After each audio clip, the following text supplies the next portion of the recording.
Assalamualaikum warahmatullahi wabarakatuh.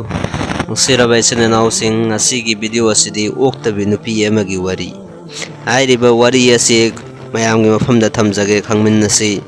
Bukhari Sharif ki hadis amada thaudok ama bayan tawbiri madudi oktabi nupi ama lambida asum chatlammi. Khara satlaga guha amagi manakta hui ama ising khorang badagi marai ado ha ha tawduna leibadu urammi. Hui ado ising khorang lammi guha gi ising do yamna nemna laikhibana maram oiraga ising do yongna kumthaba ngamlamde.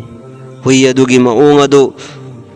nupi aduna ubada thamoida nungsiba forammi amasung mahakna khallammi hui asisu Allah gi makhlukni.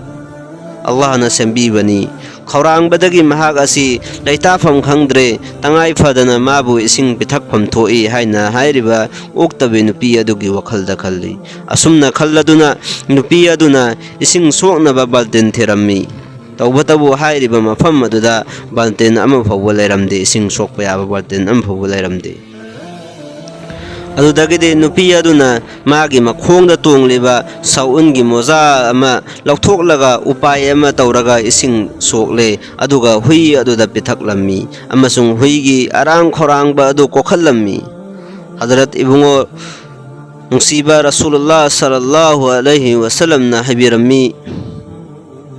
nupi aduna tawriba amal adu Allah tabarak ta'ala na yamna pamlammi. Hai riba amal adu gi barkattagi Allah tabarak ta'ala na magi guna khuding mag kokthok pirammi. Yengu karigumba nupi aduna aidi oktabe nupi ni jahannamda chatkadaba leirabani hui amabu aina ising pithaklaga karibu kanaba phangadage haina khalamlabadi hui adusu ising thakpa phanglamloi amasung mahakki damakta Allah gi manakta hingnabagi lambi su leiramloidabani adubu Allah tabarak ta'ala na magi pikraba amal adu gi barkattagi mahakpu jahannam gi maidagi kanbiki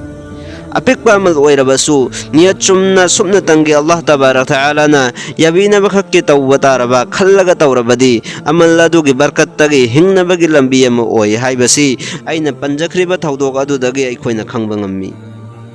loinana sasan lairiba khudimag asisu Allah tabarak ta'ala gi makhlukni makoida nungsiba thamgadabani haiba asisu hairiba aina thamjakriba wari adudagi aikoina khangba ngammi nungsiraba sinanausing aikoina khoigi imungsingda adugumlaba sasan kaya lei makoibu pichade pitakte makoibu arang khorang ba kaya da khanghallaga le thammi airiba sisu phattaba amani karigumba nahakna mahakki damakta nahakna pichabiraba pitakbiraba sajik phanbiraga pichabiraba machinjaga du pibiba taraba toiba taragadi hairiba amal adugi barkattagi Allah tabarak ta'ala na nahakku kokpiganeba aduga aikoina kaisu leite khalliba amal macha sisu aikoi Allah tabarak ta'ala na hairiba amal adugi zariyadagi